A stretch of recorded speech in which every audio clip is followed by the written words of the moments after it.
quadratics, and we call this quadratic application. Well, we're going to talk you through the part 2 here, and the good news is, we're going to look at everybody's favorite word problems with quadratics, and we call this quadratic applications standard form. And really, here's the good news. All these word problems are going to deal with really doing one thing, which we've already done in our last part. We are going to, again, work on finding the vertex. The vertex on a parabola tells us a lot. Okay, so all these word problems, we are again going to practice that vertex, doing that opposite b over 2a and plugging it back in. But just to give you an idea here, kind of a neat question where we're dealing with, at a basketball game, an air cannon launches t-shirts with crowd. The function, here it is, negative 1/4 x squared. What's your name?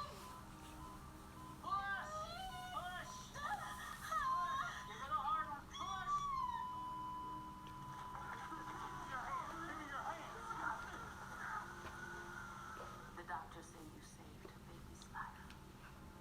I believe that God wants me to be here. You don't have to bother. I was stealing her car. My baby was born with blue baby syndrome.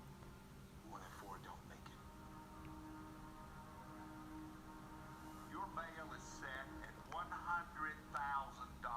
for flight risk. It's not an overnight process to foster. Did you know he has a sister? The night I helped Jessica, No, please, I can't drive. I lost her. Stay there. He's a criminal. Okay, I don't care if he's only 14. 16. Worse. I thought we were going to talk about this first. We all have Squared plus 6x plus 7 represents the path of the t-shirt. Notice it's shown in the graph. So just imagine kind of a t-shirt getting launched out of a cannon, flying through the air. It's going to hit what's called its highest point, and then it's going to start falling down. Okay, so anything that flies through the air is eventually going to come back down. It makes that parabolic shape or a quadratic equation. Okay, but notice here, a lot of times we really got to understand what x and y are talking about in the situation. And in this case, y represents the vertical height of this shirt. So again, your y-axis is going to be all about, well, how high up does this shirt actually go into the air? And then x, in this case, x represents the horizontal distance, like how far did the t-shirt actually travel? So how high did it go versus how far did it go, okay? And again, that's what we're going to figure out here. So one thing we're going to do here is, just kind of, again, working through some of these things, but I wanted to start out with a question, very introductory, just, hey, what's the y-intercept? What is the y-intercept here? And I'm going to kind of switch gears here. One thing that the really nice part about standard form, right? You have an a value, you have a b value, you have a c value. The y-intercept is always going to be your c value, always. Standard form. That's what's nice about standard form. So my y-intercept in this case is 7, or remember that's an ordered pair. It'd be 0, 7. My y-intercept is 0, 7. Now again, I really wanted to push your guys' thinking, like, what does that represent in this situation? What does that mean in this situation? Well, think about that. Like 0, 7, and what I would say is, it's before the shirt was launched, before this t-shirt was launched out of the cannon, it was already 7 feet in the air. Like, picture somebody, holding this cannon. It's not going to be on the ground. It's a person, maybe 6 feet tall, and then the cannon is up on their shoulder. 0, 7. So 0, 7 has a lot of meaning in this problem. Okay. And now the other part that we're going to work on again, which is going to look similar to the last part. Well, find the vertex. Find the vertex, and by now, okay. I'm going to work through this and pause it, try to do this on paper right now, okay, try to find the vertex, and then we'll talk about what they mean. But remember, your vertex is always going to be, that opposite b over 2a, and then we just have to plug it in, okay, that's what we're going to do. It's basically everything we already did, but now looking at it within word problems. So, opposite b over 2a, here's a, here's b, here's c. So I would start by putting negative 6 over 2 times a, which in this case is negative 1/4. Don't let fractions scare you, it's going to be okay. This would be negative 6 over, 2 times negative 1/4. You could take your calculator. I know that that's going to be 2 times negative 1/4 is basically going to be negative 1/2, or I'm going to just put negative 0.5.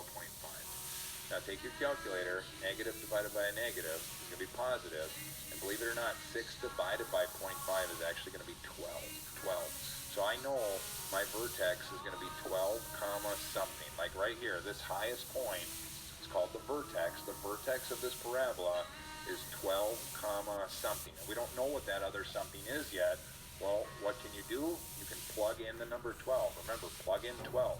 Do, plug that in, and I have it shown right here.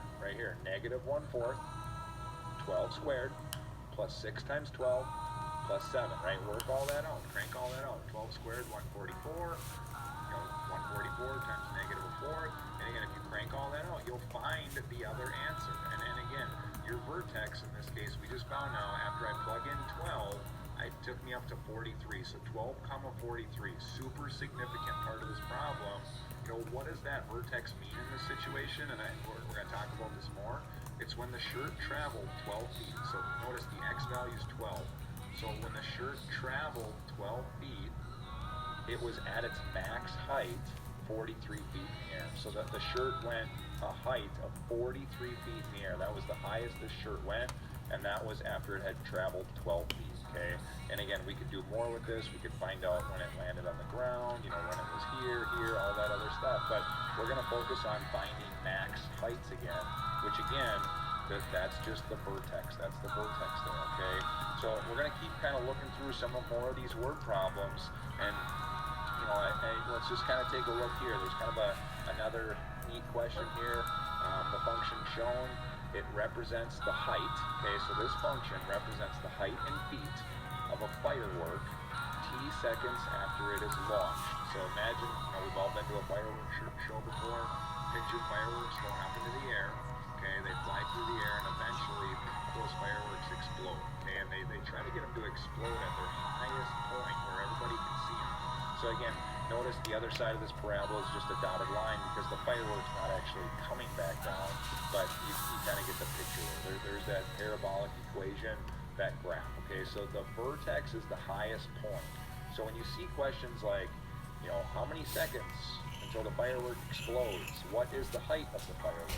That's all about the vertex. Okay, these two questions are basically telling you, hey, find the vertex of this equation. Okay, and that's what we've been doing. Okay, that's what we've been doing. In this problem, you have the equation negative 16t squared plus 128t. Well, you have an a value and you have a b value. What's your c value? Well, there isn't one. There is no c value here. The c value is actually plus 0 if we have one. So how many seconds go by? How many seconds go by until this firework explodes? And what is the highest point? So all we're doing is we're basically finding negative opposite b over 2a. Opposite b over 2a. So negative 128 over 2 times negative 16. And we're working that out. Negative 128 over, this would be negative 32. And again, negative divided by a negative is a positive. And this works out. Negative 128